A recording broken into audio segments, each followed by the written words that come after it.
আমার মনে হয় আপনারা ডক্টর পাভেলের কাছ থেকে আমাদের 31 দফার যেই পুরো বিষয়টি, এই বিষয়টি সম্পর্কে আপনারা এর মধ্যেই সম্পূর্ণভাবে মোটামুটিভাবে শুনেছেন, এবং আমাদের লক্ষ্য কি, উদ্দেশ্য কি সংক্ষিপ্তভাবে উনি তুলে ধরেছেন খুব সুন্দরভাবে। এখন এই যে 31 দফা, এই 31 দফাটির শুরু করার আগে আমরা যদি ভিন্নভাবে একটা বিষয় চিন্তা করি, সেটি হলো যে আপনারা আজকে যারা এখানে উপস্থিত আছেন, সে সুপ্রিম কোর্ট হোক, হাই কোর্ট হোক, ঢাকা বার হোক, অথবা বাংলাদেশের অন্য যে বারগুলো আছে সবগুলো বারের কেউ না কেউ, কোনো না কোনো সদস্য আজকে এখানে উপস্থিত আছেন। একজন আইনজীবী হিসাবে যদি আপনি একটু পিছনে ফিরে তাকান, তাহলে বিগত 15-16 বছর বা 17 বছর আমরা যদি সেই 111 থেকে ধরি, তাহলে আপনি আপনার যে সেক্টরটি, এই সেক্টরে কি অবস্থা হয়েছে, কি অরাজকতা হয়েছে, কি অবিচার, কি অন্যায় হয়েছে, এটি আপনাদের প্রত্যেকের মেমোরিতে রয়ে গিয়েছে, স্মৃতিতে রয়ে গিয়েছে। এখন প্রিয় উপস্থিতিবৃন্দ, ঠিক একইভাবে যেহেতু আপনারা এমন একটি পেশায় আছেন, আপনাদেরকে আপনার পেশাগত দায়িত্বের কারণে বিভিন্ন মানুষের সাথে আপনাদেরকে মিশতে হয়, কথা বলতে হয়। আপনি একজন লয়ার, কিন্তু লয়ার হিসেবে আপনাকে পেশাগত কারণেই ব্যবসায়ীর সাথে কথা বলতে হয়। আপনাকে পেশাগত কারণে ডাক্তারের সাথে কথা বলতে হয়, ইঞ্জিনিয়ারের সাথে কথা বলতে হয়, একজন শিক্ষকের সাথে কথা বলতে হয়, একজন গৃহিণীর সাথে কথা বলতে হয়, একজন ছোট মুদির দোকানদার হোক বা একজন ছোট ব্যবসায়ী হোক বা যে কোনো পেশার বা সাংবাদিক হোক, যে কোনো পেশার মানুষের সাথে কম বেশি কথা বলতে হয় আপনার পেশাগত কারণে। এবং সবার কাছ থেকে বিগত 15 বছর বিভিন্নভাবে আপনারা বিভিন্ন নির্যাতনের কাহিনী শুনেছেন, অত্যাচারের কাহিনী শুনেছেন, ডিপ্রাইভ, যেই শব্দটি বাংলাদেশে বহুল এখন জনপ্রিয় আলোচিত, বৈষম্য যেই শব্দটি, এই বৈষম্যের শিকার হয়েছেন বহু লক্ষ কোটি মানুষ এই বাংলাদেশের। আর বাংলাদেশ জাতীয়তাবাদী দল সহ যে সকল রাজনৈতিক দল স্বৈরাচারের সময় মানুষের অধিকার আদায়ের আন্দোলনে সোচ্চার ছিল, মানুষের অধিকার, রাজনৈতিক অধিকার প্রতিষ্ঠার আন্দোলনে সোচ্চার ছিল, সেই সকল দলের নেতা বা কর্মীদের কি অবস্থা হয়েছে তার চাক্ষুষ প্রমাণ হচ্ছে না আপনারা। অর্থাৎ আপনাদের এই সেক্টর সহ, আইন সেক্টর সহ, বিচার ব্যবস্থা সহ সর্বক্ষেত্রে একটি অরাজক অবস্থা ছিল, একটি ভঙ্গুর পরিস্থিতি হয়ে গিয়েছে, হয়ে গিয়েছিল না হয়ে গিয়েছে, অর্থাৎ এখনো ক্ষেত্র বিশেষে এটা চলমান আছে।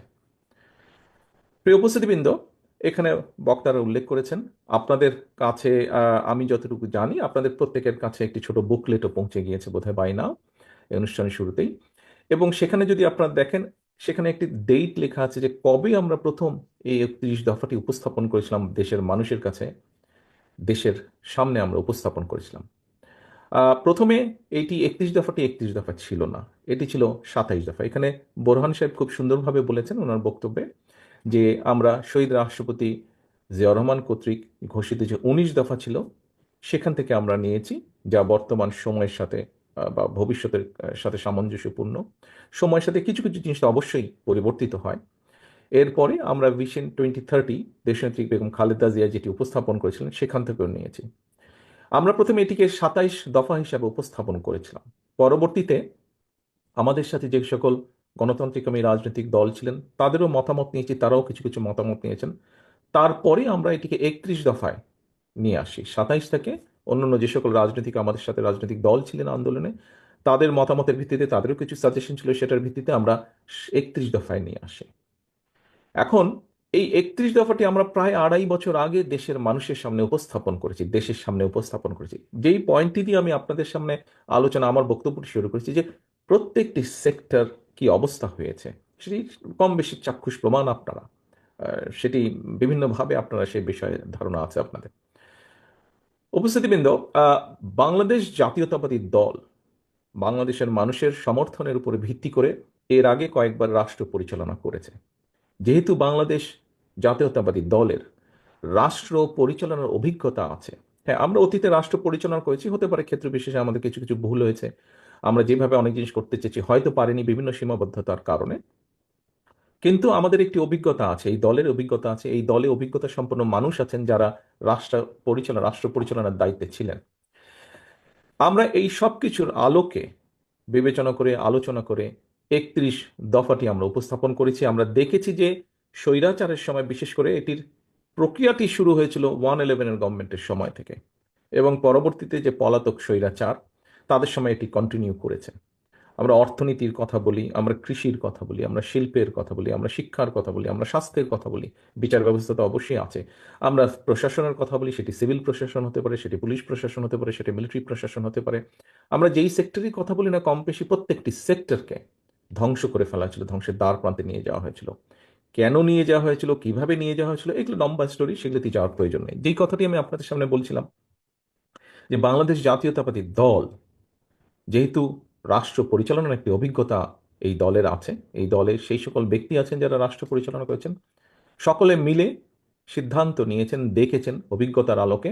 আমরা দেখেছি যে আমরা যদি কতগুলো এখন পলিসি সিদ্ধান্ত গ্রহণ না করি, তাহলে এই দেশকে ধ্বংস থেকে রক্ষা করা সম্ভব নয়। যে সময় বাংলাদেশের কোনো ব্যক্তি, বর্তমানে আমরা অনেককে শুনছি, বিভিন্ন জন, বিভিন্ন মানুষ, সমাজের বহু মানুষ এইরকম বিভিন্ন সংস্কার প্রস্তাব উপস্থাপন করছেন, যেটি একটি খুব ভালো বিষয় বলে আমি মনে করি। প্রত্যেকটি মানুষেরই চিন্তা ভাবনা আছে, বক্তব্য আছে, বিভিন্ন বিষয় সম্পর্কে ধারণা আছে, জ্ঞান আছে। প্রত্যেকেই তাদের আইডিয়াটি শেয়ার করতে পারেন, উপস্থাপন করতে পারেন। This is very welcoming. কিন্তু যে সময় কেউ সাহস করেনি স্বৈরাচারের মুখের উপরে দাঁড়িয়ে, স্বৈরাচারের চোখে চোখ রেখে বলতে যে এই বিষয় সংস্কার করা প্রয়োজন, এই বিষয়ে দেশ ধ্বংসের দ্বার প্রান্তে, ঠিক সেই সময় বাংলাদেশ জাতীয়তাবাদী দল, তার সাথে যে সকল রাজনৈতিক দল আন্দোলনে আমরা রাজপথে ছিলাম, সকল দল মিলিতভাবে আমরা 31 দফা উপস্থাপন করেছি। আজকের অনেক ব্যক্তিবর্গই সেদিন সংস্কারের স্বর ধারে কাছে ওনারা ছিলেন না, কিন্তু সেদিন বিএনপি সহ বিএনপির সাথে সমমনা মানুষগুলো, সমমনা দলগুলো আমরা 31 দফা উপস্থাপন করেছিলাম। এখন যে কথাটি একটু আগে আপনাদের সামনে বলেছি যে 31 দফার ভিতরে কি কি আছে, বা 31 দফা কেন, কোন লক্ষ্যে। প্রিয় সহকর্মীবৃন্দ, অভিজ্ঞতা তো অবশ্যই আছে, এবং অভিজ্ঞতার সাথে সাথে বাংলাদেশ জাতীয়তাবাদী দল, এটির লক্ষ্য এবং উদ্দেশ্য কি। আমরা একটি রাজনৈতিক দল, আমাদের রাজনৈতিক কর্ম পরিকল্পনা, প্ল্যানিং এসব থাকবেই। স্বাভাবিকভাবেই আমরা চাইব আমাদের লক্ষ্য, কৃষি নিয়ে আমরা কি ভাবি, কৃষিকে কিভাবে আমরা আহ, আহ, সবচেয়ে বেশি কন্ট্রিবিউট করতে পারি, অথবা কৃষি থেকে সবচেয়ে বেশি কিভাবে মানুষ উপকৃত হতে পারে, কৃষিকে কিভাবে উন্নত করা যেতে পারে। শিক্ষা নিয়ে আমরা কি ভাবি, দেশের ভবিষ্যৎ প্রজন্মকে আমরা কিভাবে গড়ে তুলতে চাই, কিভাবে দেশকে এগিয়ে নেওয়ার জন্য ভবিষ্যৎ প্রজন্মকে, শিক্ষা ব্যবস্থাকে আহ, সাজালে ভবিষ্যৎ প্রজন্মকে এগিয়ে নিয়ে যাবে, দেশকে এগিয়ে নিয়ে যাওয়া যাবে, কিভাবে স্বাস্থ্য ব্যবস্থাকে কিভাবে সাজালে দেশের মানুষের কাছে স্বাস্থ্য সেবা পৌঁছে দেওয়া সম্ভব হবে। আমরা দেখেছি বাংলাদেশ থেকে বহু বহু মানুষকে চিকিৎসার জন্য চলে যেতে হয়, চলে যান যারা এফোর্ড করতে পারেন, বিভিন্ন দেশে যান, তারা যান। শিক্ষা নিয়ে বিভিন্ন রিপোর্ট বের হয়েছে, সেই রিপোর্টের ভিত্তিতে আলোচনা করলে মনে হবে, একজন রাজনৈতিক কর্মী হিসেবে আমার ধারণা আপনারাও বিশ্বাস করবেন বা মনে করার যথেষ্ট কারণ আছে, যে এর আগে যে পলাতক স্বৈরাচার সরকার, তারা ইচ্ছাকৃতভাবেই স্বাস্থ্য সেবাকে নষ্ট করে দিয়েছিল। কারণ যে কোনো একটি জায়গায়, যে কোনো একটি দেশকে একটি সুবিধা দেওয়ার জন্য। তো এটা বিবেচনা করলে বিভিন্ন বিষয় আসে, জ্বালানি বা জ্বালানি সংক্রান্ত বিষয় যদি আমরা দেখি, আমাদের বিদ্যুৎ সেক্টর বা জ্বালানি সেক্টর, সবকিছু বিবেচনা করলে এরকমই একটি ধারণা ফুটে ওঠে।